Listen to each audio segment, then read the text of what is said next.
Bonsoir. Ah, Soyez la docteur Sylvie bienvenue. Oui, Nantia. Monsieur Fondovdi. Merci de nous recevoir. Alors, nous sommes à Berlin, en Allemagne, où nous sommes avec le docteur Sylvie Nantia, qui est la femme politique d'origine africaine la plus influente d'Allemagne. Elle est la présidente de African Network of Germany, qui est une plateforme de 900 associations africaines ici en Allemagne. Justement. Vous êtes la plaque tournante, finalement, des avancées ou alors du combat politique de nos communautés ici en Allemagne, très avant-gardiste d'ailleurs, et nous avons le grand honneur de vous avoir. Merci, merci. C'est vrai que c'est une plateforme qui a été créée déjà en 2013 à l'occasion du 50e anniversaire de l'Union africaine, justement pour essayer de lutter pour les intérêts de la communauté africaine ici en Allemagne. On compte plus de 1 million de personnes vivant ici en Allemagne ayant des origines africaines. Donc on lutte pour leurs intérêts au niveau du gouvernement allemand, mais également on essaye de voir comment est-ce qu'on peut impacter et optimiser la relation entre l'Allemagne et des pays africains. Le docteur Sylvie Nantia est également une intellectuelle, voilà, doctorat en littérature allemande et également en romance. Vous allez nous expliquer très concrètement ce qu'il en est, mais toujours est-il que vous intervenez également. Vous êtes dans la communauté universitaire de Fribourg, Justement. où vous avez été vous-même diplômé, où vous avez fait vos études. Justement. Et cela honore également l'Afrique, parce que quand on parle de nos diasporas, beaucoup ne voient pas cette fine fleur, cette élite, voilà, qui émerge et qui normalement devrait servir de modèle aux générations qui montent en ce moment et qui pourraient, pourquoi pas, être demain comme le docteur Nantia. Mais c'est vrai que quand on compte les élites étrangères de l'Allemagne, justement je fais partie des élites étrangères de l'Allemagne, et puis c'est pour ça que j'ai une très grande responsabilité, pas seulement de représenter donc toute la communauté africaine, mais également d'être un modèle, de frayer la voie, d'ouvrir les portes fermées à toute la communauté et de donner justement l'envie à la jeunesse africaine justement de suivre mes pas. Alors, autre chose, vous êtes membre du conseil d'administration de la CDU, voilà, qui est le parti chrétien, démocrate, libéral allemand, qui est la formation politique, enfin, qu'on ne peut pas présenter ici. Cela vous donne également une énorme responsabilité quant au niveau d'influence que vous pouvez avoir au sein même du parti en termes d'orientation de ses propres stratégies. Est-ce qu'on va dire que c'est quelque chose qui devrait permettre à la communauté de mieux être intégrée, de mieux faire prendre en compte ces considérations ici en Allemagne, de par votre position au sein de ce conseil d'administration? Et par rapport à mon engagement dans le parti, c'est clair que en ce qui concerne les politiques d'insertion, en ce qui concerne la politique même de l'Afrique, en ce qui concerne la politique de coopération, je joue un rôle très très important parce que je peux influencer les décisions qui sont prises au parti. On ne va pas oublier que le parti était dirigé par Angela Merkel, qui était pendant 16 ans la chancelière donc, de l'Allemagne, et j'ai été ces dernières années également la conseillère de la chancelière en ce qui concerne les questions d'intégration, de coopération et de politique de l'Afrique. Et pour terminer avec cette longue présentation, docteur Nantia, rappelez que vous êtes la toute première femme élue en Allemagne, élue locale. Vous avez été élue conseiller municipal à Fribourg, cette ville où vous avez vraiment grandi, on peut le dire ainsi. Et ce qui montre aussi la voie aux jeunes femmes originaires du continent africain, de comprendre que finalement, on ne peut pas qu'être là. On peut aussi exister politiquement et peser sur les décisions, à moins que je me trompe. Mais en fait, justement, quand on essaye de voir comment la société allemande fonctionne, les décisions sont prises dans tous les parlements politiques. Donc, pour pouvoir influencer la vie en Allemagne, il faut faire partir non seulement d'un parti, mais également se laisser voter pour faire partie d'un parlement, pour pouvoir influencer justement ces décisions qui sont prises. Et en tant que première politicienne africaine au niveau local de la CDU dans toute l'Allemagne, c'est clair que ça a été un boom quand on m'a voté en 2019. Et un des buts que j'avais, c'était d'inciter donc la communauté africaine à s'intéresser à la politique, à s'engager.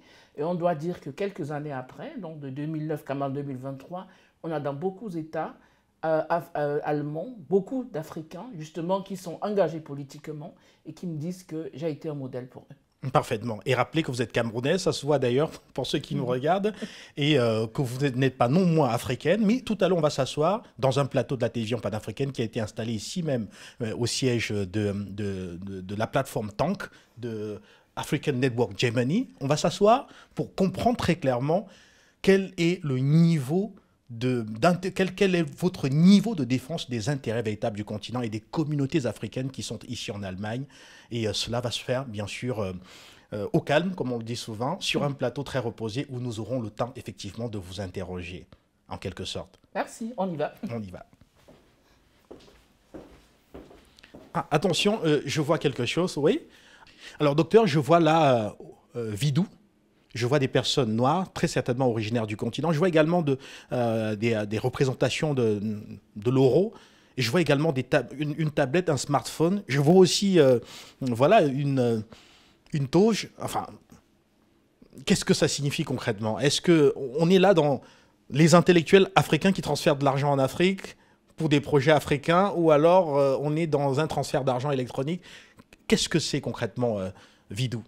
En fait, Vidou, c'est une idée que nous avons eue en 2015. Il s'agissait de voir comment rentabiliser donc, tous les transferts d'argent que la diaspora fait en direction de l'Afrique et de s'imaginer en fait le développement qu'on pouvait en avoir en Afrique si la diaspora se décide à prendre 10% de ces transferts, les remittances comme on dit en allemand, en anglais, pour investir dans des petits projets, donc de la famille, des amis, des connaissances donc en Afrique. C'est de là qu'est partie l'idée de Vidou.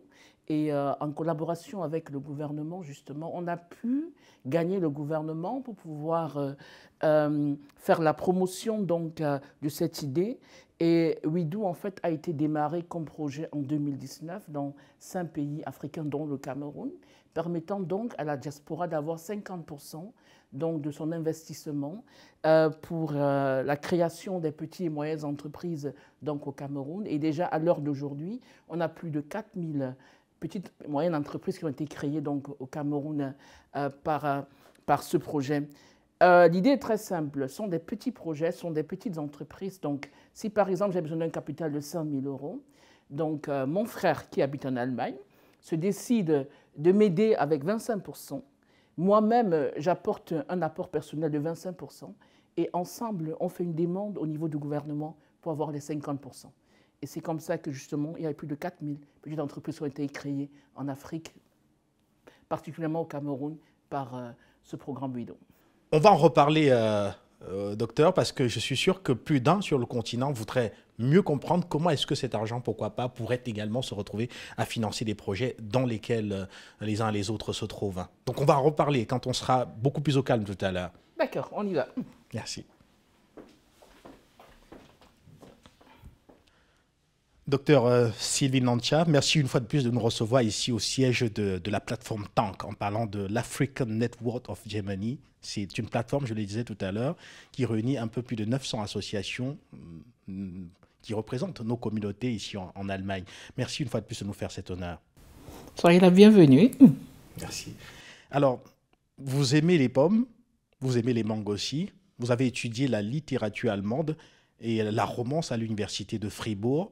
Vous affirmez très clairement, voilà, quelque part aussi votre appartenance à l'Allemagne en tant qu'entité, parce que vous avez fait vos études ici en Allemagne.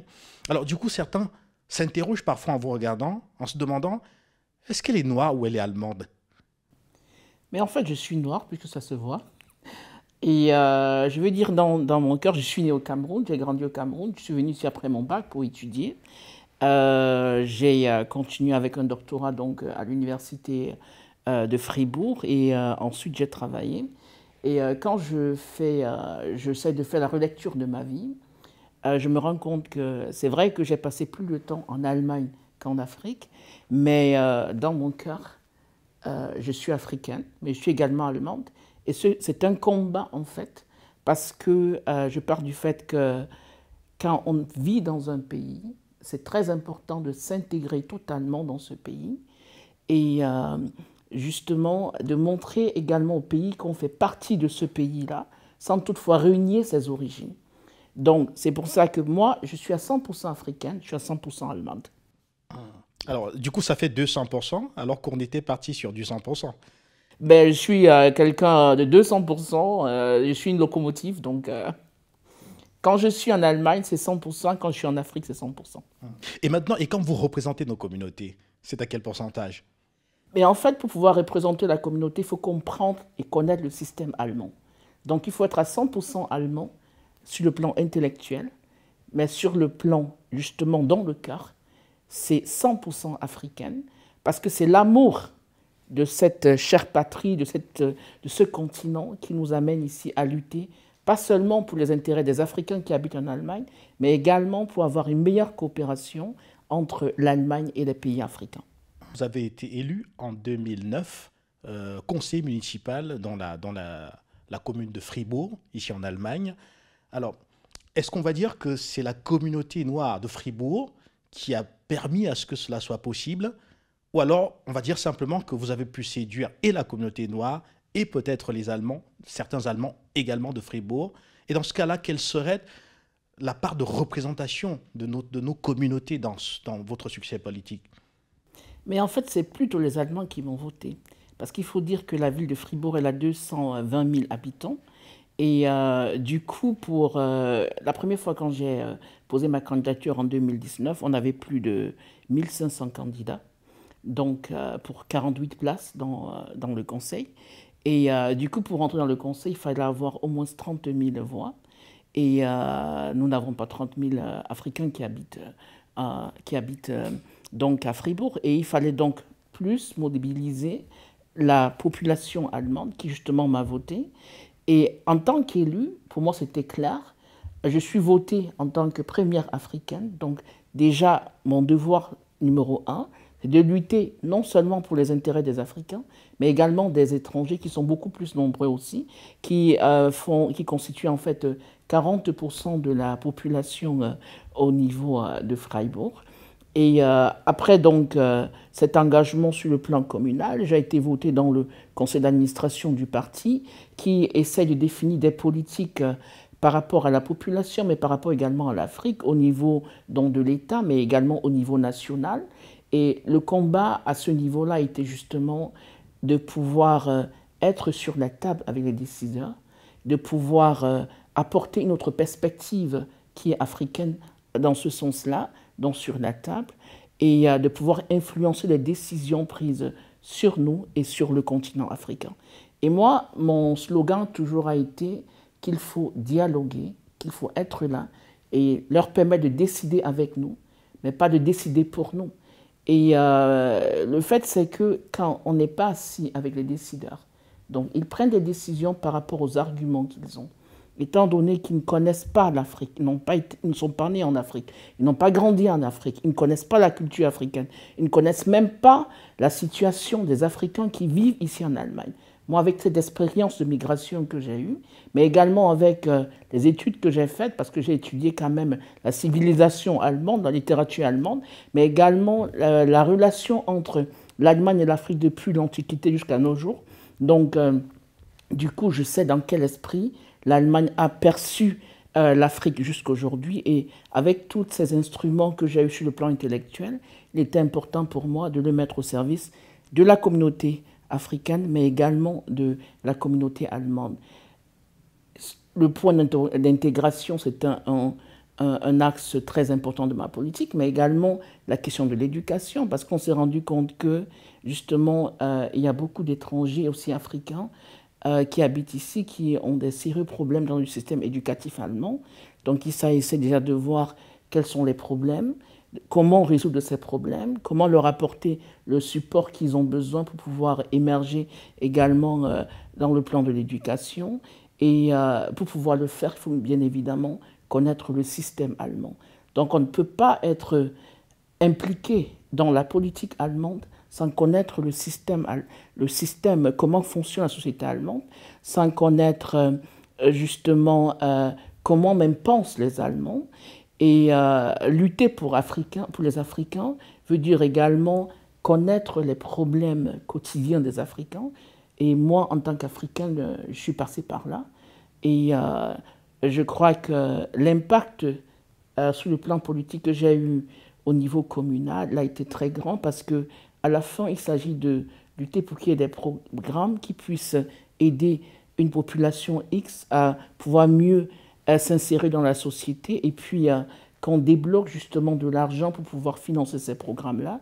Et je dois dire au niveau communal, il y a plusieurs projets qui ont été financés justement dans ce sens-là, au niveau de l'État de Baden-Württemberg, aussi dans le conseil d'administration également, et même au niveau de l'Allemagne.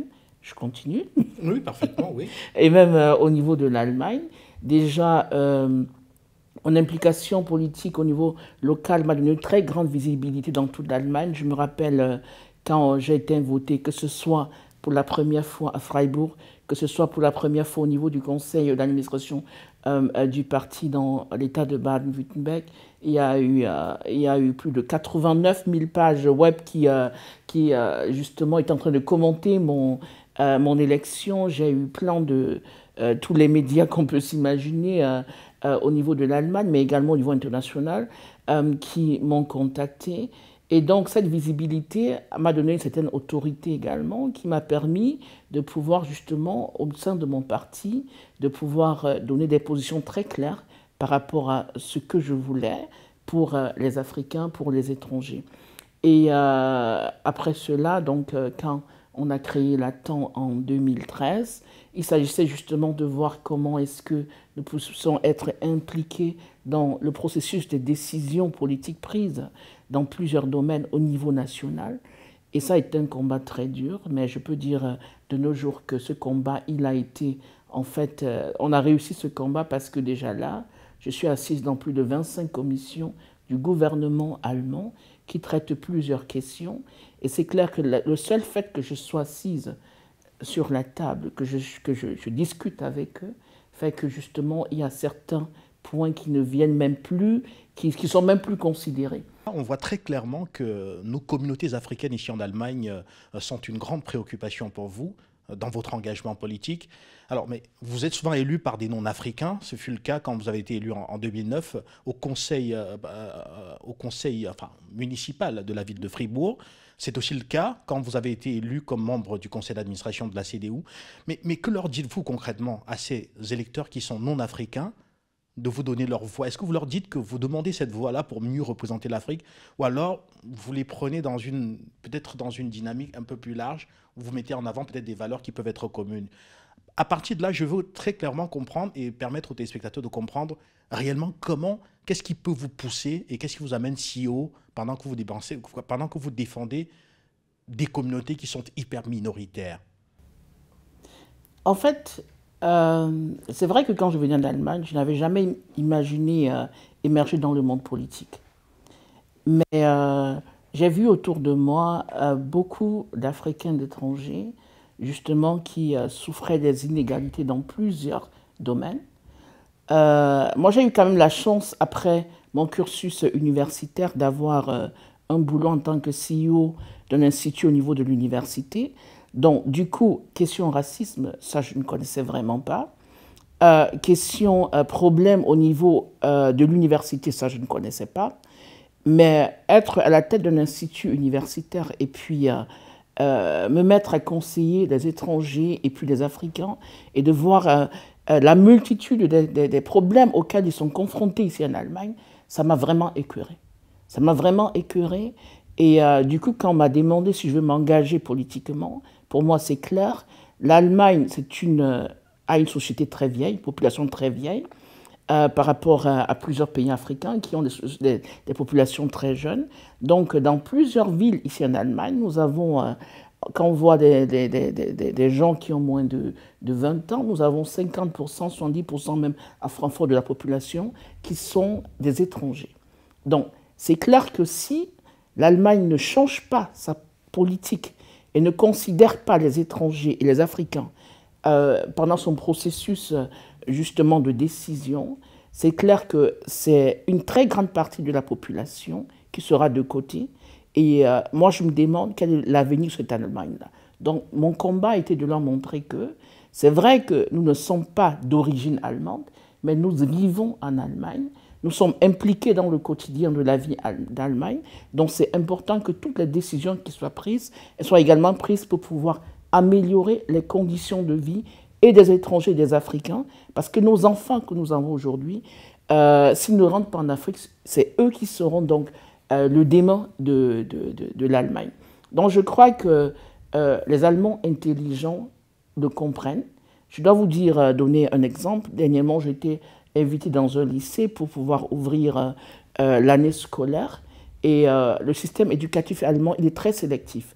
Donc on a le problème que beaucoup d'étrangers, et même d'Africains également, ils n'ont pas l'accès au lycée. Donc ils s'en vont beaucoup plus dans, dans l'enseignement secondaire qui est plus axé dans, on va dire, la formation professionnelle. Donc je me retrouve donc en sixième, si on prend le système français ou bien camerounais, je me retrouve donc en train de voir les nouveaux élèves de la sixième. Il y en avait 100, et sur les 100, il n'y avait que 10 qui avaient des noms allemands.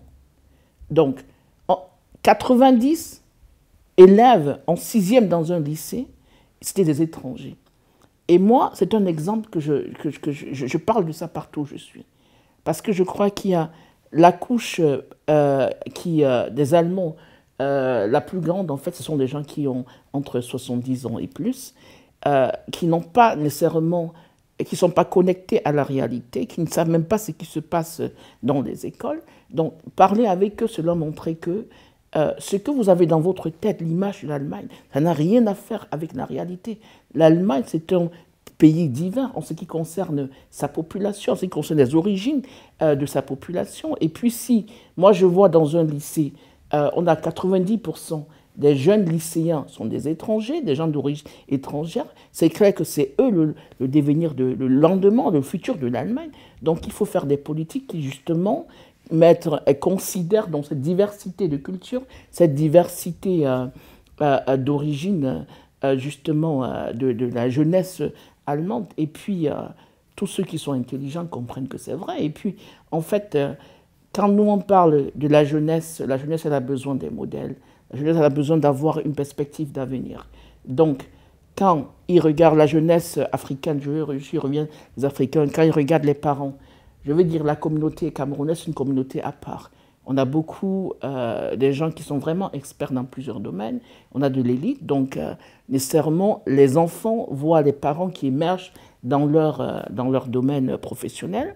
Mais si on voit la communauté guinéenne, la communauté sénégalaise, d'autres pays africains, on se rendra compte, même les Ghanéens, les Nigériens, on se rendra compte qu'eux, ils ne sont pas nécessairement des gens qui ont une formation, donc ils sont beaucoup plus en ce qui concerne le plan professionnel, ils sont dans un secteur, je ne sais pas comment on dit en français, mais je veux dire, ils n'ont pas de bon boulot, donc ils ont des situations professionnelles très précaires, donc du coup, ils ne sont pas nécessairement, en ce qui concerne le plan professionnel, des modèles donc, pour leurs enfants. Et on assiste à un phénomène où les enfants disent que, ah oui, qu'est-ce que tu feras demain? Ah oui, je serai femme de ménage, par exemple, ou alors je serai receveur donc, du social. Donc, en fait, qui, dans leur horizon, ne se voient pas en train de devenir un Obama comme Obama, ou en train de devenir un ingénieur, ou bien de devenir quelqu'un de qualifié dans un certain domaine. Donc, du coup, pour moi, c'est important que justement, cette jeunesse-là, qu'elle ait une autre perspective, qu'on leur donne de pouvoir rêver, qu'on leur donne de pouvoir savoir qu'ils peuvent devenir tout ce qu'ils veulent devenir en Allemagne. Et moi déjà, dans toute ma carrière politique, qui n'a pas été facile, l'un de mes objectifs, c'était de montrer à la jeunesse, de montrer aux Africains qui habitent en Allemagne que c'est possible. Même si, dans le quotidien, on a lutté avec des cas de racisme ici et là, c'est possible de percer, c'est possible d'arriver à un certain niveau. Et puis moi, je me vois dans plusieurs domaines comme une pionnière. J'ouvre la porte pour pouvoir faire passer d'autres Africains. Et puis aujourd'hui, je suis très content de savoir déjà que dans plusieurs États, dans plusieurs conseils municipaux, on a vraiment des Africains qui non seulement candident, mais également qui sont votés. Ce sont des gens qui viennent me voir pour pouvoir, pour me demander de leur donner des conseils et tout. Et j'espère que cette jeunesse forte africaine et puis étrangère également, par tous ces exemples-là, verra que c'est possible de devenir mieux qu'un monsieur de ménage ou bien une femme de ménage. Donc, du coup, la population allemande qui me vote, elle comprend que le lendemain de l'Allemagne ne peut pas se faire sans les étrangers. La population allemande qui me vote, elle comprend que l'Afrique, qui est en fait, comme les Allemands aiment bien le dire, qui est le continent voisin de l'Allemagne, a besoin également d'avoir de bonnes relations avec l'Europe, d'avoir de bonnes relations avec l'Allemagne. Et l'Allemagne sait également qu'elle doit s'impliquer dans le développement de ces pays-là, même si elle ne le fait pas comme il fallait le faire. Et je crois qu'elle a besoin de l'expertise, non seulement des gens qui sont d'origine de ces pays, mais de la diaspora avec toute l'expérience qu'on peut leur apporter. Je vais donner un exemple. J'étais au Niger avant la pandémie et j'ai parlé avec... il y a un programme qui était lancé par le gouvernement allemand au Niger. Et justement, je ne donne pas de nom, je ne dis même pas de quel ministère, mais en fait, ceux qui ont pris la décision, ils n'ont pas compris qu'au Niger, ils ont une armée, ils ont une gendarmerie, ils ont une police. Donc du coup, puisque le système ne correspondait pas au système allemand, ils n'ont pas compris que les dons qu'on faisait en fait à la gendarmerie, qu'ils ont donné ces dons plutôt à la police. Et voilà qu'avec des millions qui ont été débloqués donc, pour pouvoir acheter des voitures blindées qui permettraient de partir dans le désert justement pour sillonner le désert pour pouvoir assurer une sécurité. Ces voitures blindées se retrouvent dans la ville parce que la police ne part pas dans le désert. Voilà. Donc, et quand moi je suis arrivé sur place, j'ai parlé avec l'ambassadeur, j'ai parlé avec les gens des ministères et tout. Ils m'ont dit c'est pas possible. Je dis mais bien sûr. Et c'est un petit exemple qui montre qu'ils ne connaissent pas nos réalités. Je ne parle même pas des réalités culturelles. Hein. Ils ne connaissent pas nos réalités. Et puis c'est important justement que la diaspora s'implique ici, même en ce qui concerne la politique Afrique de l'Allemagne, pour pouvoir amener une nouvelle perspective, pour pouvoir également amener l'Allemagne à ne pas faire certaines fautes, hein, commettre des fautes qu'elle a commises par le passé, parce que je crois que nous, d'origine africaine, nous comprenons mieux nos pays, nous comprenons mieux nos continents, et nous pouvons vraiment jouer ce rôle de pont entre les deux pays. On comprend très clairement que vous avez un engagement solide vis-à-vis de nos communautés et que vous portez un discours qui fait comprendre aux Allemands l'intérêt qu'ils ont aujourd'hui à se mettre au centre, à être un pays de circulation qui permet aux talents, aux compétences de venir d'ailleurs et d'être brassés ici en Allemagne pour dynamiser la croissance, permettre au pays de maintenir un certain niveau de développement. Ça, c'est très bien compris. Mais maintenant, je voudrais comprendre comment est-ce que vous, maintenant, agissez au sein de nos communautés africaines. Comment est-ce qu'au quotidien, vous impactez ces jeunes-là et comment est-ce que vous collectez les problèmes, notamment des représentants de ces communautés? Parce que chez nous, les élus, malheureusement, ne reviennent pas souvent, seulement en période électorale. Alors, est-ce que le docteur Nantia revient surtout quand il y a les votes ou alors est-ce qu'elle est présente dans la communauté tous les jours? Et si oui, quel est le message qu'elle porte? Mais en fait, je suis très présent dans la communauté. C'est vrai que par rapport à mon engagement dans les commissions gouvernementales, ça me prend beaucoup de temps. Mais pour pouvoir être efficace dans une commission, il faut être capable de pouvoir expliquer à la commission quels sont les problèmes de la communauté. Et justement, pour pouvoir expliquer quels sont les problèmes de la communauté, il faut être au quotidien en contact, en dialogue avec cette communauté. Déjà, nous avons une structure avec près de 900 associations. Déjà, tous les lundis, je m'adresse à la communauté, pas par la télévision, mais déjà, j'ai un newsletter tous les lundis où j'essaye d'informer la communauté par rapport à toutes les lois qui sont qui sont des projets de loi, justement, qui concernent la communauté. Je demande leur avis, je leur demande de me contacter, et puis j'ai beaucoup de retours. Nous sommes installés, pour le moment, l'Allemagne à 16 États. Nous avons des représentants dans 11 États, donc on a des réunions très régulières. Nous avons des projets qui impliquent plusieurs associations, donc africaine. Il y a des projets où il y a 200 associations qui sont impliquées, d'autres où il y en a 100. Et donc, à partir de tous ces projets-là, à partir des plateformes de dialogue que nous avons mis sur pied, la présence donc, sur tout le territoire de l'Allemagne, j'ai quand même beaucoup de retours. Et puis sinon, on a des bureaux également dans 5 États. On a un bureau ici à Berlin, on a un bureau dans Baden-Württemberg, dans NRW, la Rhénanie, et dans Hessen, donc pas loin de Francfort. Donc on a quand même des points, on appelle ça points focaux justement, où les gens peuvent venir avec les problèmes qu'ils ont. Et puis, j'ai une équipe quand même de plus de 100 personnes également qui travaillent. Et on collecte donc les problèmes et puis on essaye de les analyser. Et je présente donc la situation de la communauté dans les commissions. Je dois donner un exemple. Dernièrement, il y a le ministère donc, de l'éducation, j'aime bien parler de l'éducation, et de la formation professionnelle ici à Berlin, qui a organisé une conférence par rapport justement à la situation des étrangers. Qu'est-ce qui se passe donc après le secondaire? Donc j'étais là pour 5 heures pendant la conférence. Tous les exemples qu'on donnait, c'était des exemples par rapport aux Turcs, par rapport aux Italiens, par rapport aux Espagnols. Il n'y a pas eu une seule phrase par rapport à la situation des Africains. Donc à chaque fois qu'on présentait les résultats donc une étude qui avait été faite, et je leur demandais à chaque fois, qu'est-ce qu'il en est des Africains? Et ils me disaient, ah non, on n'a pas fait d'études par rapport aux Africains. Donc, après la 4e étude qu'ils ont présentée, c'était aussi une journaliste qui faisait la modération, elle a dit, Madame Nancha, je ne vous donne plus la parole, moi je pose la question, est-ce que vous avez des chiffres par rapport aux Africains? Et ils ont dit non. Et moi j'ai dit, j'aimerais bien avoir la parole. Moi je leur ai dit, c'est vrai qu'en Allemagne, on a 4 millions de Turcs. On a 1 million d'Africains. Les Africains qui habitent ici, ils sont partis, ils font partie de l'Allemagne. Et moi, je trouve inacceptable qu'on fasse plusieurs études et qu'on ne prenne pas en considération justement cette partie de la population.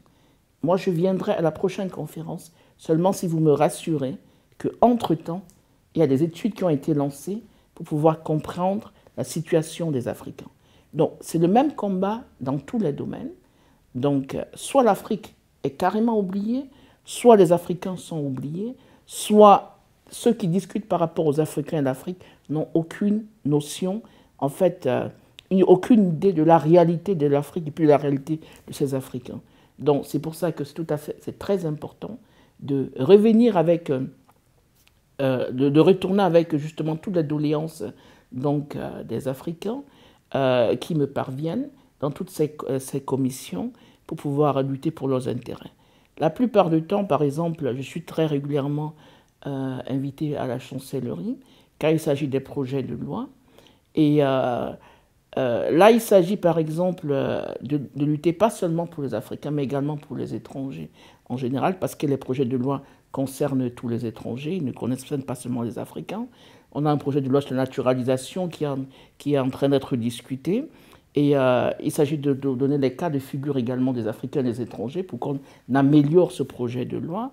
On a un projet de loi par rapport à la situation des réfugiés en Allemagne. Nous avons beaucoup d'Africains qui sont réfugiés, qui n'ont pas un statut stable, qui habitent ici en Allemagne depuis 10 ans, mais qui n'ont pas toujours un permis de séjour stable.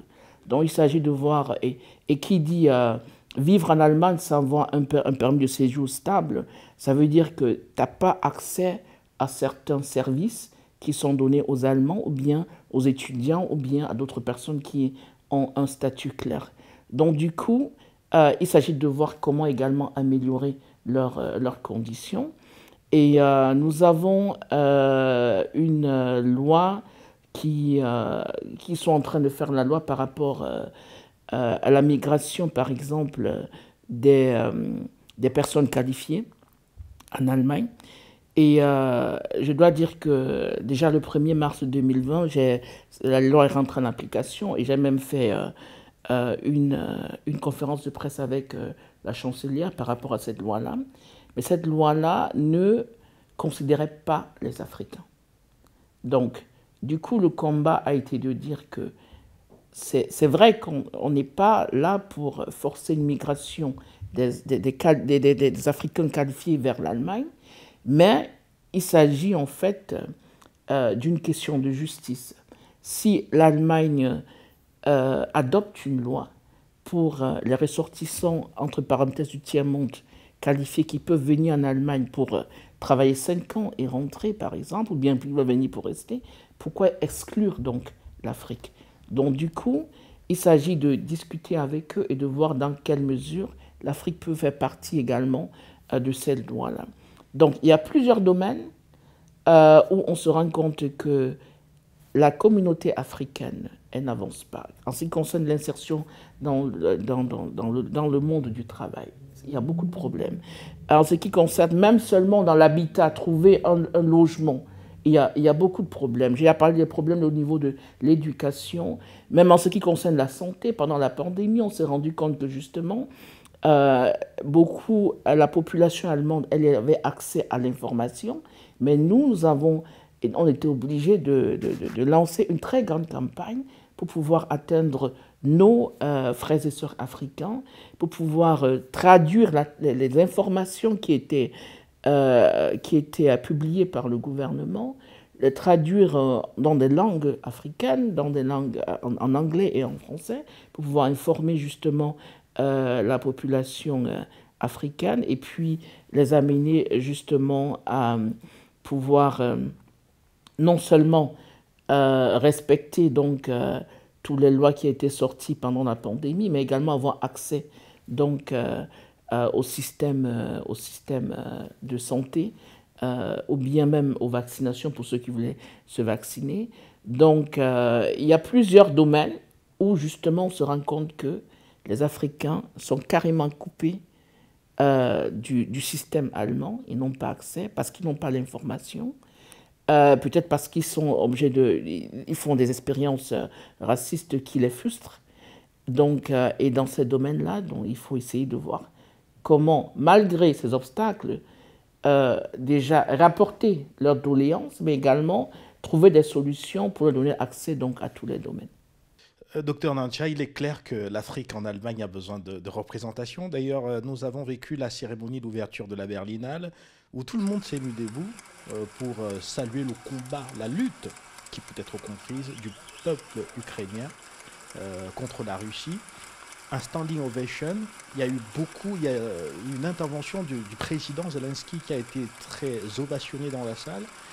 Et quelque part, on s'est demandé, mais et l'Afrique alors? Pourquoi est-ce qu'en Allemagne, pendant qu'on parle des libertés, on ne pense pas à ces Africains qui ne sont plus libres, et particulièrement les femmes africaines qui subissent les affres du terrorisme au Sahel et qui luttent tout comme le peuple ukrainien, mais malheureusement qui ne vont pas être vues. On ne pense pas aux journalistes tués sur le continent du fait de leur expression, du fait de leur défense de la vérité. Alors, vous, en tant que leader, quand vous regardez une cérémonie d'ouverture comme celle-là, qu'est-ce que cela vous inspire? C'est vrai qu'avec la guerre en Ukraine, on s'est rendu compte que non pas seulement l'Europe, mais l'Allemagne, les populations européennes, la population allemande, s'est vraiment mobilisée pour ouvrir les frontières, pour accueillir les Ukrainiens, pour pouvoir également donner des facilitations d'insertion qu'on n'a jamais connues dans toute l'histoire de l'Allemagne. Et donc déjà, par rapport à ça, nous avons également été contactés, ça c'est une histoire qui est vraiment intéressante, on a été contactés quand la guerre a commencé, c'était le 24 février, c'est là 1 an. Nous avons été contactés le 26 février, donc hier, par des Africains qui habitaient en Ukraine. Donc ces Africains n'avaient pas le droit de sortir de l'Ukraine, et même quand ils sortaient de l'Ukraine, ils n'avaient pas le droit de rentrer dans des bus qui étaient en fait gratuits pour venir en Allemagne, pour aller en France, pour aller dans d'autres pays européens comme les Ukrainiens. Donc là, nous avons été contactés par plusieurs qui nous ont envoyé des vidéos et on s'est rendu compte qu'en pleine guerre, même en pleine guerre, il y a une question de racisme. Même en pleine guerre, il y a une perception du réfugié qui devrait être soutenu et des réfugiés qui ne devraient pas être soutenus. Et ça a été un combat important pour nous de dire que l'Ukraine dont on parle, c'est important de les recevoir, c'est important de les soutenir, c'est important de soutenir même le président de l'Ukraine dans ce combat-là. Mais en termes de guerre, il n'y a pas que l'Ukraine, il y a plusieurs autres pays qui également sont dans des conflits depuis des années et qui ont besoin donc de l'Allemagne. Et il y a également des Africains en Ukraine qui ont besoin de l'Allemagne. Donc, nous, déjà, aujourd'hui, le 27, c'est une date très importante pour l'ATAN, parce qu'aujourd'hui, là, on avait lancé une action, Evacuate Africans from UA. Nous avons organisé plus de 18 bus qui ont fait venir près de 1000 Africains en Allemagne. Les 4 premiers bus, c'était aujourd'hui le 17. Hein. Quand je parle de ça, je me mets encore la chair de poule, qui ont pris des Ukrainiens, des Africains en Ukraine pour les ramener en Allemagne. Et venus en Allemagne, il s'agit de savoir qu'est-ce qu'on fait d'eux. La loi qui est sortie, c'était pour l'insertion des Ukrainiens, mais pas des Africains de l'Ukraine. Donc il fallait combattre pour que justement on leur donne la permission de pouvoir rester en Allemagne jusqu'en fin mai.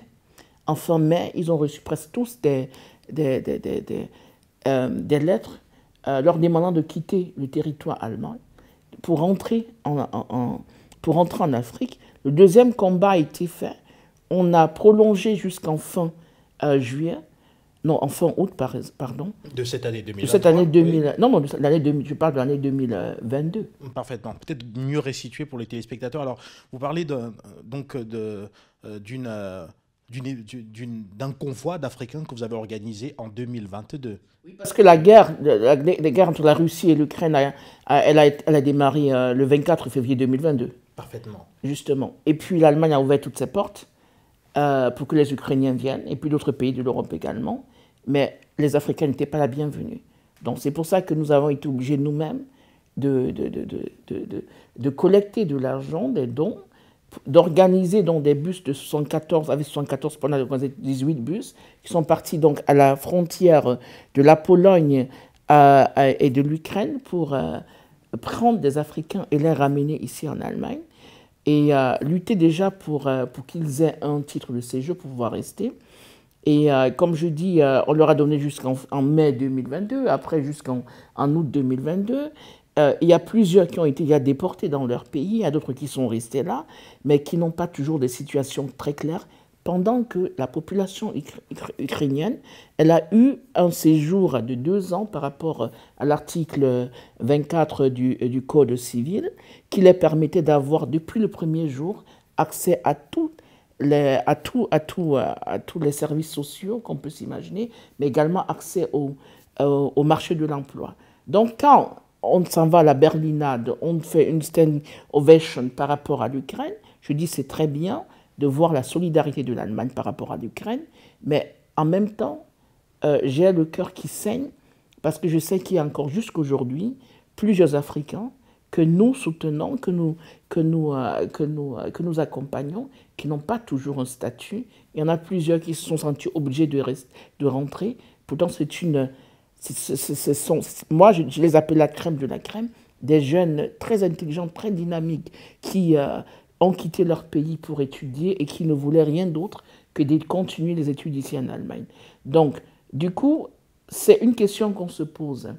L'Allemagne, elle est impliquée en Ukraine parce qu'ils disent que c'est sur le territoire européen. Pourquoi est-ce qu'elle n'est pas impliquée donc, au niveau de l'Afrique? Ça a été la question des débats de la politique de l'Allemagne de l'Afrique pendant plusieurs années. Et puis, l'implication n'était pas seulement au niveau de pourquoi ne pas s'impliquer justement pour soutenir tous ceux qui ne peuvent pas vivre toute leur liberté, mais également pourquoi ne pas s'impliquer pour pouvoir booster les économies. Parce que quand on voit les pays africains, les investisseurs étrangers qui s'en vont en Afrique, on va voir les États-Unis, on va voir le Royaume-Uni, on va voir la Chine, on va voir l'Italie et la France sont les top 5 des investisseurs étrangers en Afrique. L'Allemagne n'y fait pas partie, pourtant l'Allemagne est la première puissance économique de l'Europe. Donc l'Allemagne a une relation un peu difficile avec l'Afrique. de par son histoire, pas peut-être l'histoire coloniale, mais de par son histoire pendant la Deuxième Guerre mondiale, et que je comprends d'ailleurs, mais je crois, et puis c'est ça en fait notre lutte, qu'elle doit être plus impliquée dans plusieurs conflits, donc dans les pays africains. Moi, j'ai fait partie de la commission du gouvernement qui s'occupait de réfléchir sur les raisons de migration irrégulière des Africains vers l'Europe. Et moi, c'était important de travailler dans cette commission-là parce que moi, j'avais une autre perspective du projet, une autre manière de voir justement le problème. C'est de voir comment soutenir cette jeunesse qui justement quitte les pays africains pour mourir dans le désert ou bien dans la mer Méditerranée. Les Allemands, eux, ils voyaient comment empêcher la jeunesse de venir ici. Et pourquoi est-ce que cette jeunesse-là, justement, elle quitte les pays africains? C'est clair qu'il y a des problèmes d'emploi, il n'y a pas de perspective d'avenir, donc c'est pour des raisons nécessairement économiques, mais il y a également des raisons politiques. Donc justement, le cas que vous avez dit des femmes qui combattent de gauche à droite, ou bien des gens justement qui ne peuvent pas vivre leur liberté, et l'action de savoir qu'est-ce que l'Allemagne fait dans ce sens-là. Mais je dois dire, malheureusement, l'Allemagne ne veut pas s'impliquer parce qu'elle dit que ce sont des pays souverains. Et il faut laisser les pays gérer donc leurs problèmes. Et ce que l'Allemagne a essayé de faire dans le cadre de la commission, c'est de dire on va mettre une autre commission qui va parler de la prévention des crises et des conflits et qui justement, avec des structures comme la GIZ, doit essayer de lancer des projets dans des pays africains pour pouvoir amener les populations à réfléchir comment prévenir des prochains conflits, mais pas réfléchir comment solutionner justement des conflits actuels. Vous portez très haut les causes de nos communautés ici en Allemagne. Et du coup, on se demande si vous pensez à d'autres jeunes du continent qui pourraient vous accompagner dans cette dynamique. Comment vous faites pour vous assurer que demain, vous ne serez pas toujours seul à pouvoir porter ce combat qui, quoi qu'on le dise, peut être quand même assez lourd et difficile? Ben, c'est un combat qui est très lourd, qui est très difficile. Et puis, il y a vraiment nécessité d'avoir une jeune génération qui prend le relais. Et puis, c'est une question assez difficile pour moi parce que le manque est très grand. C'est vrai que je suis à la tête de cette grande organisation. C'est vrai que je représente les intérêts des Africains dans plus de 25 commissions du gouvernement, mais il y en a plus, il n'y a plus de commissions. Déjà, la difficulté que j'ai déjà maintenant, c'est de trouver une personne également qui puisse représenter avec moi déjà la communauté.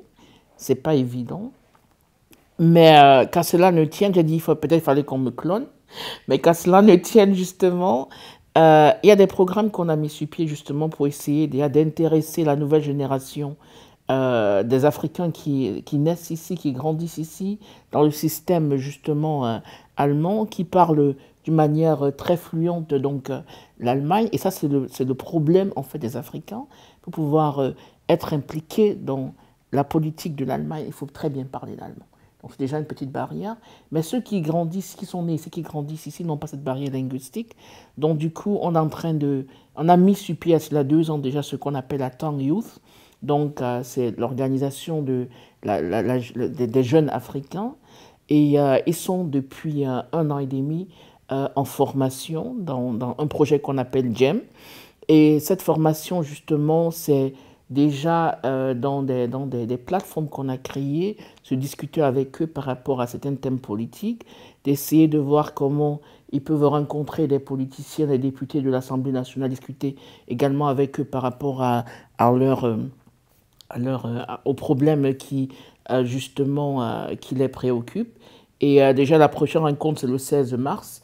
Et quand j'étais dans mon train aujourd'hui pour Berlin, j'ai pris contact avec 3 jeunes pour leur demander est-ce qu'ils aimeraient prendre part à la prochaine rencontre. Ils seront donc au Parlement, ici à l'Assemblée nationale. Ils vont rencontrer 3 députés. Ils vont discuter avec eux par rapport aux problèmes des jeunes.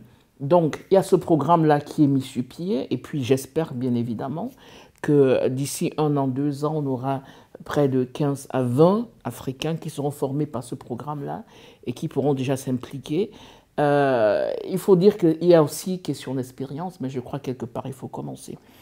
Mais maintenant, au niveau des parlements régionaux, j'ai déjà dit, 1 an avant les votes, par exemple, on essaye avec tous nos représentants dans les 11 États allemands d'essayer de mobiliser la communauté africaine, justement, pour qu'elle s'intéresse à la politique. Et puis, pour ceux qui sont intéressés, on les accompagne avant la campagne, on les soutient dans leur campagne. Et c'est pour ça qu'on a déjà, l'année passée, par exemple, on l'a fait dans le NRV, on a eu plus de 20 Africains qui ont été votés, pas dans le conseil municipal, mais déjà dans les conseils des étrangers. Je crois que c'est la première étape. Et la deuxième étape, c'est déjà de les envoyer dans le conseil des conseils municipaux. Quand nous avons des élections dans les États en ce qui concerne donc, le Parlement de l'État, on essaye de voir quels sont les Africains qui aimeraient porter la candidature. On essaie de les accompagner dans ce sens-là et au niveau national également. Maintenant, on a 4 Africains qui sont dans l'Assemblée nationale. Donc, à plusieurs niveaux, c'est important pour nous déjà de sensibiliser les Africains par rapport à l'implication politique, de leur faire comprendre que la politique, elle n'est pas sale, parce que beaucoup d'Africains ne veulent pas avoir des contacts avec la politique, parce qu'on pense corruption, on pense argent, on dit la politique, elle est sale, elle n'est pas sale. Non, être engagé politiquement, c'est avoir un pouvoir, c'est pas le pouvoir monétaire, mais le pouvoir de prendre des décisions qui vont justement impacter beaucoup de vies dans une région, qui vont impacter la condition de vie des Africains. Et justement, après ce travail de sensibilisation-là, on essaie de voir ceux qui sont prêts à poser des candidatures, on les accompagne. Mais c'est un travail qui se fera sur 5 ans, sur 10 ans. Et je crois qu'il y a un très grand changement. Parce qu'en 2009, quand moi j'ai commencé, j'étais la seule.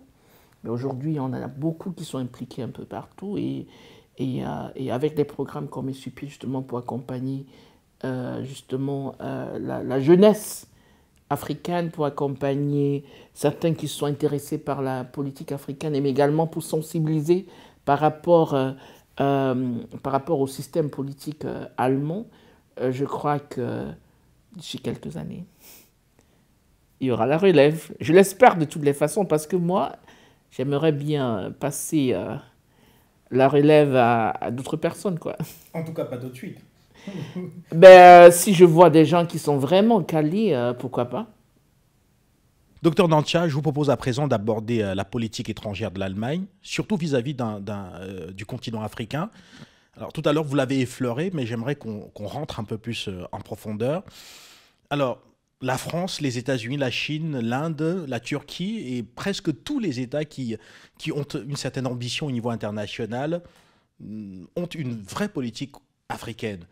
Alors, pour l'Allemagne, on a un peu l'impression qu'elle reste en retrait et pourtant, pour sa croissance, pour le développement de son économie, on voit que l'Afrique représente un énorme potentiel. Alors, de votre point de vue, pourquoi? De façon concrète. En fait, je crois Tout à l'heure, vous avez évoqué l'histoire, mais est-ce qu'on va dire que c'est seulement l'histoire qui fait que l'Allemagne qu'elle n'ait pas une certaine ambition africaine? En fait, je crois que l'Allemagne a toujours été intéressée par le continent africain, mais dans le sens de l'aide au développement. Donc l'Afrique, l'image que l'Allemagne a eue pendant très longtemps, ce n'est pas un continent où on peut investir, c'est un continent qui est plein de conflits, d'instabilité politique, corruption, un continent qui souffre justement des problèmes, les problèmes de faim. Donc c'est un continent qui a besoin d'aide.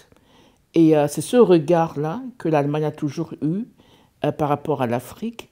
Et il a fallu des décennies pour que l'Allemagne voie l'Afrique comme un continent d'un continent donc, qui peut être une opportunité également pour les Allemands d'investir.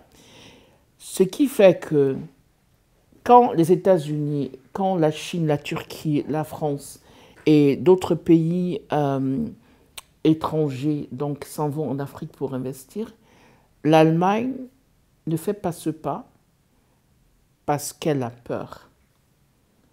Et la grande peur des investisseurs allemands, c'est par rapport, comme j'ai dit, à l'instabilité politique, par rapport aux questions de corruption. Donc, il y a de cela à peu près 7 ans, il y a eu un changement donc, dans la manière de voir l'Afrique et même dans la politique allemande. Et c'était à l'ère encore de Angela Merkel. Et là, ils ont lancé des programmes avec, parce qu'il y avait la rencontre des G20 ici qui était axée justement en 2017, qui était axée justement sur l'Afrique. Donc, ils ont lancé des programmes comme le plan Marshall, ils ont lancé des programmes comme Compact Africa, parce qu'ils se sont dit, sortir l'Afrique de la pauvreté ne peut pas se faire par des projets d'aide au développement, mais sinon par le renforcement de l'économie de certains pays. Donc, il s'agissait de voir dans quelle mesure l'Allemagne peut, avec d'autres pays donc, de l'Occident, mettre des programmes pour pouvoir créer de l'emploi. Et nous savons que pour sortir plusieurs pays, là je prends en fait le narratif allemand. Hein, parce que je prends le narratif allemand. Donc pour sortir plusieurs pays donc, africains de la pauvreté et du sous-développement entre parenthèses, donc on a besoin de, je crois qu'il y avait une somme comme 125 milliards d'euros. Donc il s'agissait de créer un fonds, d'amener tous les grands pays de la G20 à pouvoir justement cotiser dans ce fonds-là et mettre des programmes pour pouvoir créer de l'emploi. Les statistiques sont claires. On a besoin de créer 25 millions d'emplois chaque année en Afrique pour sortir l'Afrique justement de cette pauvreté entre parenthèses.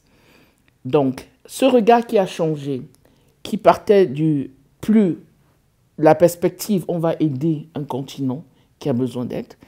Sinon, on doit plutôt voir ce continent comme une possibilité d'investissement pour les investisseurs européens ou bien occidentaux, a fait que justement, on parlait beaucoup plus de l'Afrique en termes d'économie. Et je crois que ça a pris du temps, non seulement aux politiques, de revoir l'Afrique comme un partenaire économique, mais également ça prend du temps au niveau des investisseurs d'avoir le même regard. Donc, hormis tous les programmes comme le Compact Africa, bien le plan Marshall qui a été mis sur pied justement pour inciter les investisseurs occidentaux à partir en Afrique investir, on s'est rendu compte que maintenant avec le nouveau gouvernement, ils disent qu'ils veulent mettre beaucoup plus l'accent sur la question de l'emploi des jeunes, parce que nous savons que 70% de la population africaine est à moins de 30 ans.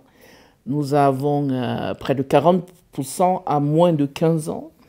Et nous savons que justement le secteur informel, il est très grand dans plusieurs pays africains et plus de 60% justement des emplois donc dans plusieurs pays africains, c'est dans le secteur informel. Donc il s'agit là de voir comment investir donc dans l'éducation et la formation des jeunes, justement parce que on part du fait qu'une jeunesse qui est bien éduquée, qui est bien formée, peut avoir librement accès au marché de l'emploi et dans les pays africains et même ailleurs des pays africains.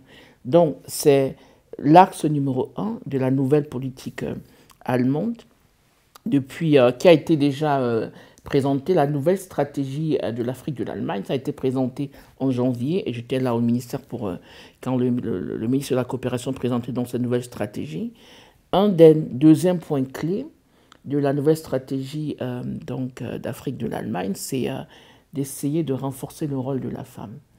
Parce que ils partent du fait que la femme joue un rôle important, non seulement dans les familles qui sont très nombreuses en Afrique, mais également elle doit davantage jouer un rôle important dans les domaines comme l'éducation, dans les domaines comme économique également, même dans les domaines politiques. Donc, en ce qui concerne, par exemple, des processus de rétablissement de la paix dans des régions de conflit, il faut également que les femmes soient beaucoup impliquées.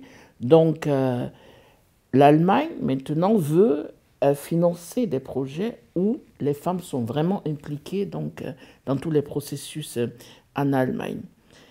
Bon, à la fin, on se demande, c'est bien avec la nouvelle politique, je m'attarde à la nouvelle politique en fait. À la fin, on se demande, c'est important justement de cadrer, de former des jeunes, mais au sorti donc de cette formation, ils ont besoin des emplois. Comment est-ce qu'on veut créer des emplois? Et c'est une question qui n'est pas répondue par la nouvelle stratégie de l'Afrique, la création de l'emploi. Et qu'est-ce qu'il en est du compact d'Afrique? Qu'est-ce qu'il en est des investisseurs qui étaient qu'on mobilisait pour aller en Afrique? C'est une question qui n'est pas non plus répondue par la nouvelle stratégie de l'Afrique.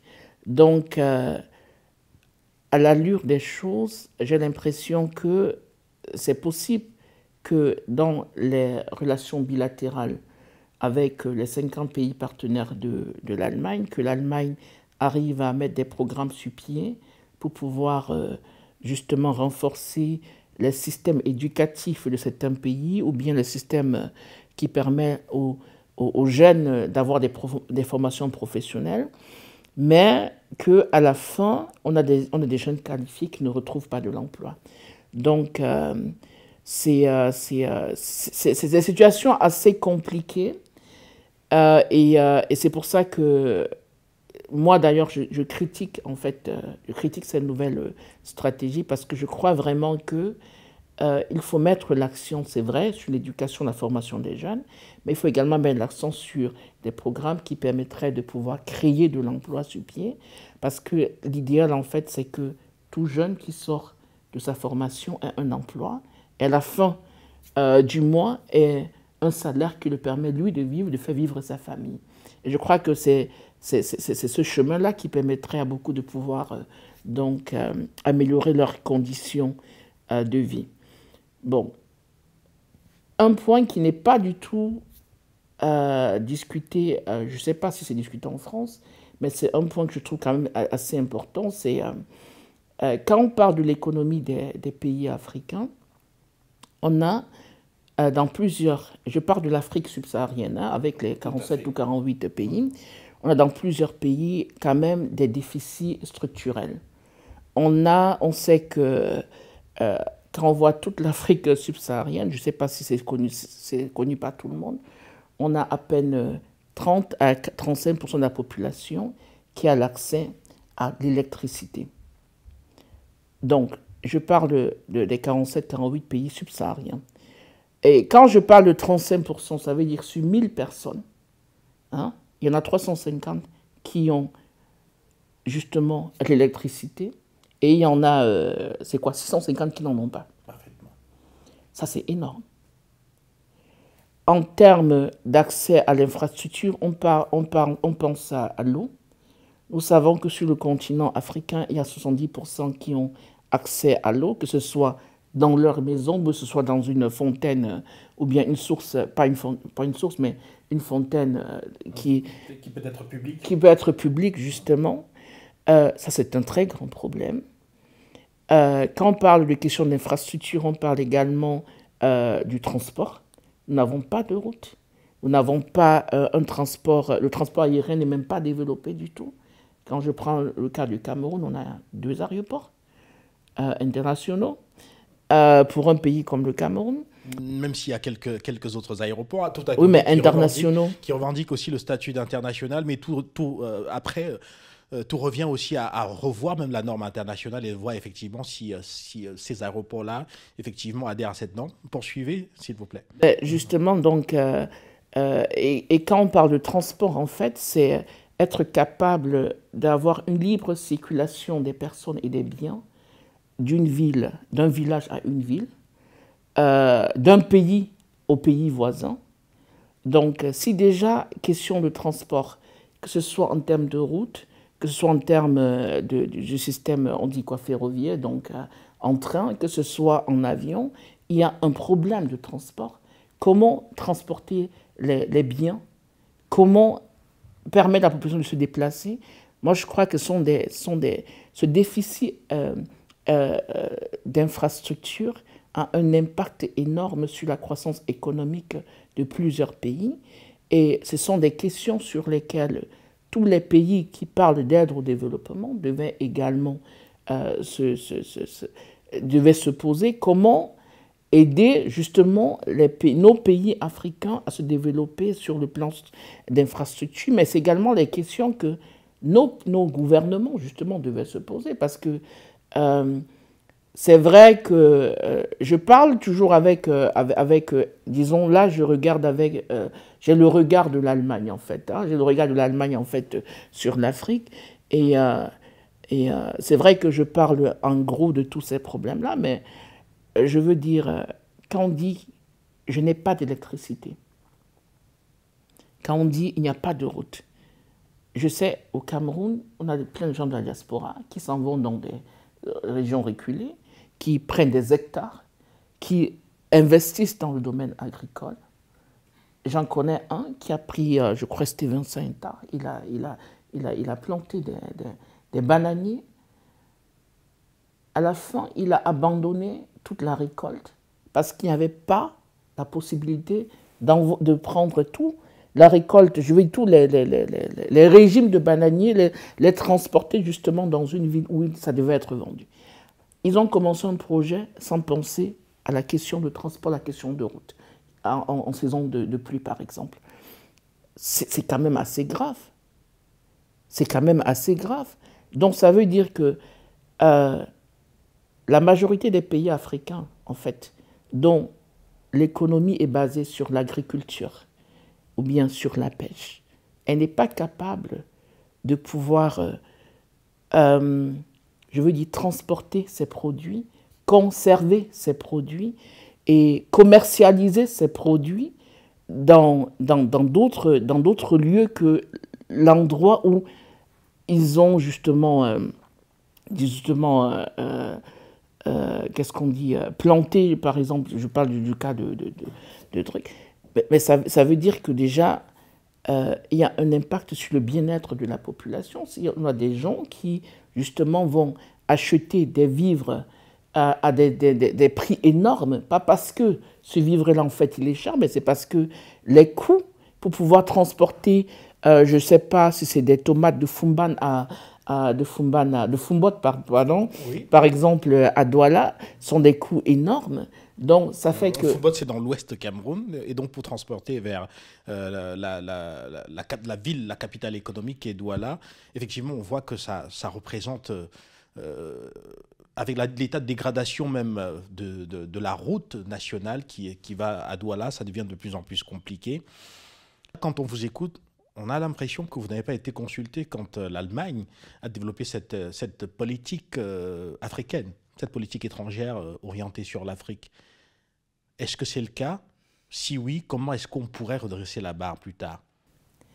Non, mais en fait, l'Allemagne, quand elle fait sa politique, elle consulte beaucoup de gens. Et c'est vrai qu'il y avait des groupes qui ont été mis sur pied justement pour pouvoir... élaborer la nouvelle politique du gouvernement, parce que c'est un nouveau gouvernement, ça il faut le dire. Hein, c'est un nouveau gouvernement qui est là depuis 2021. Et donc quand la politique, la nouvelle stratégie a été présentée, moi j'ai été invité, et c'est clair que j'ai dit clairement ce que je pense. J'ai dit il y a des points forts de cette nouvelle stratégie que j'apprécie, mais il y a également des manques. Il y a quand même des manques sur lesquels il faut retravailler. Et... j'espère que le ministre m'a dit, ben oui, on va essayer de réajuster. J'espère que ce sera réajusté. Mais il faut comprendre que définir une politique veut dire également attribuer un budget à cette politique-là. Donc, c'est là, je ne sais pas si cette nouvelle politique qui a été définie, si elle a vraiment été pensée jusqu'à bout, s'il y a a pensé vraiment également à attribuer des budgets pour pouvoir réaliser des projets qui permettraient de pouvoir atteindre ces objectifs politiques qu'ils se sont donnés. L'avenir nous le dira, mais pour le moment, je ne suis pas satisfaite à 100% de la nouvelle stratégie. Je dis l'accent par rapport aux jeunes, c'est très important. On a 70% de la population qui a moins de 30 ans. Elle a besoin d'avoir une perspective sur place.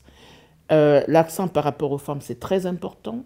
Mais il y a des domaines très, très clés comme la question d'infrastructures sur place, comme la question des investissements étrangers. On a besoin des Allemands ou bien des étrangers qui s'en vont investir sur place. Et pour moi, investir veut dire, c'est pas... nous savons que l'Afrique, même beaucoup de pays africains, ils sont très riches en ce qui concerne les matières premières, par exemple. Voilà. Donc, quand on voit les statistiques, on dit 30% des réserves mondiales des matières... D'uranium, par exemple Des réserves mondiales déjà des matières premières en général, c'est en Afrique. Quand on prend la question platine, on va parler il y a de 70%.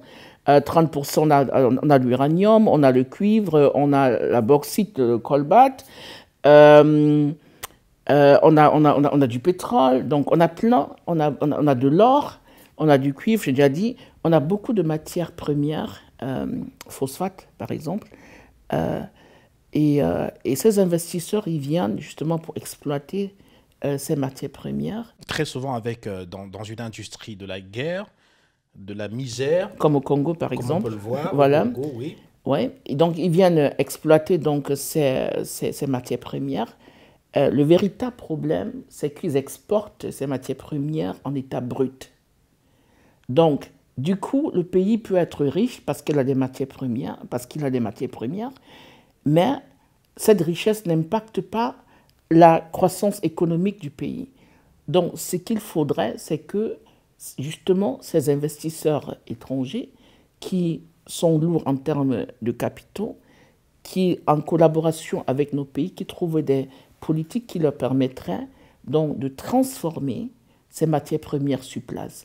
Transformer ces matières premières signifie déjà laisser la richesse sur place, créer de l'emploi qui va justement booster la croissance économique de ces pays-là. Et c'est un secteur qui n'est discuté par personne. Ce n'est revu par personne. Et puis moi, je trouve que c'est un très grand problème. Alors, docteur Nantia, le terrorisme est un phénomène mondial. Le monde entier lutte contre le terrorisme et surtout le terrorisme islamiste. On le voit dans la bande sahélo-saharienne avec sa cohorte de malheurs, des femmes qui sont kidnappées par centaines, comme ce fut le cas au Burkina Faso il y a quelques mois. On voit des enfants qui sont enrôlés dans ces groupes-là, endoctrinés dans des mosquées. On voit des États dont les stabilités sont aujourd'hui menacées par des groupes djihadistes. Alors, d'ici, de votre point de vue, quelle pourrait être la contribution d'un pays comme l'Allemagne? Vous avez tenté de répondre à la question, vous avez évoqué cela tout à l'heure, mais quelle pourrait être la contribution véritable d'un pays comme l'Allemagne au niveau international pour permettre à ces États de pouvoir arriver, pourquoi pas, à éradiquer ce phénomène? En fait, c'est une question qui est très difficile parce que justement, la lutte contre le terrorisme sur le territoire africain est une question qui a été beaucoup plus discutée par l'Allemagne, mais sinon au niveau européen.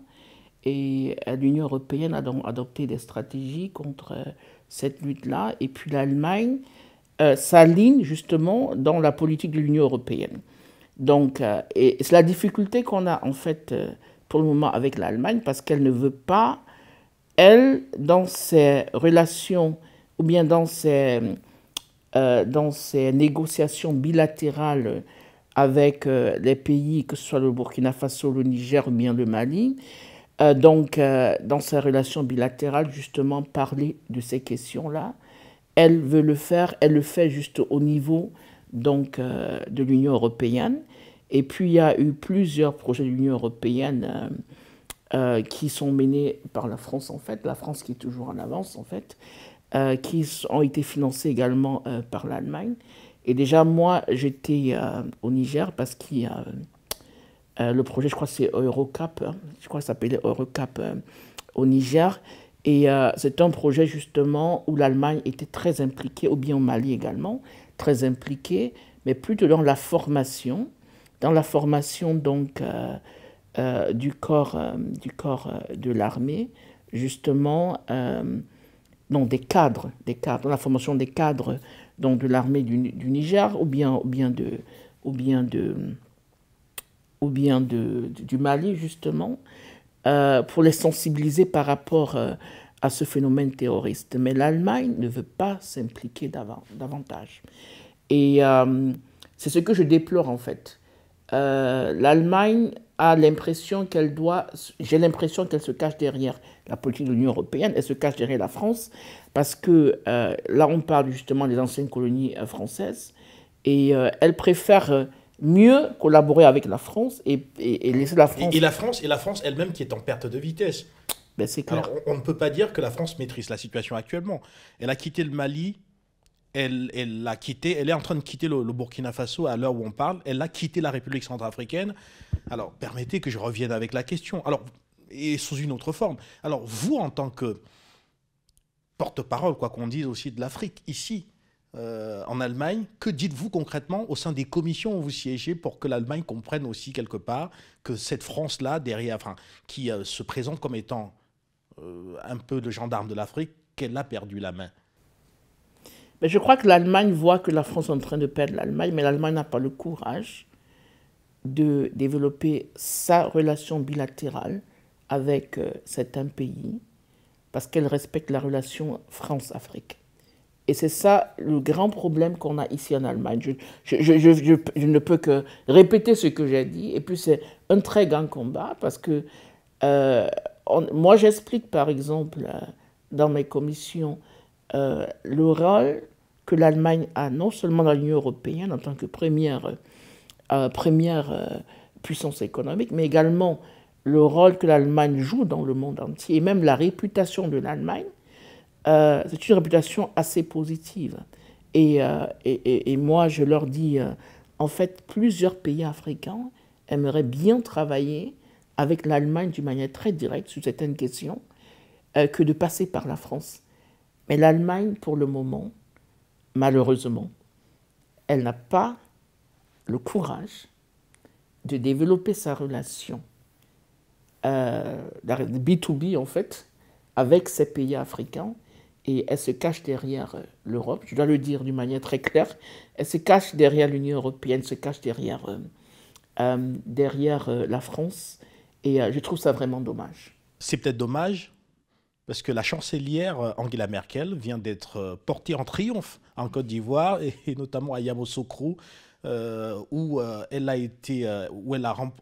on lui a décerné le prix Houphouët-Boigny pour la paix. Et en regardant les images de cette cérémonie qui a été quand même voilà, l'une des plus cossues organisée en Côte d'Ivoire, avec la présence d'au moins 6 chefs d'État étrangers, toute l'Afrique était là pour couronner Angela Merkel.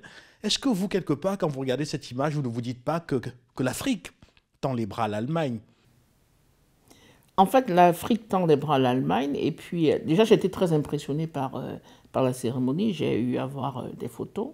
Et je crois que Angela Merkel est quand même, quand on voit tous les chanceliers précédents, que ce soit Helmut Kohl ou bien que ce soit Schmidt, quand on voit les chanceliers précédents, quand même, Angela Merkel, c'est la première chancelière de l'Allemagne qui, justement, d'une manière très, très visible, a été pro-Afrique.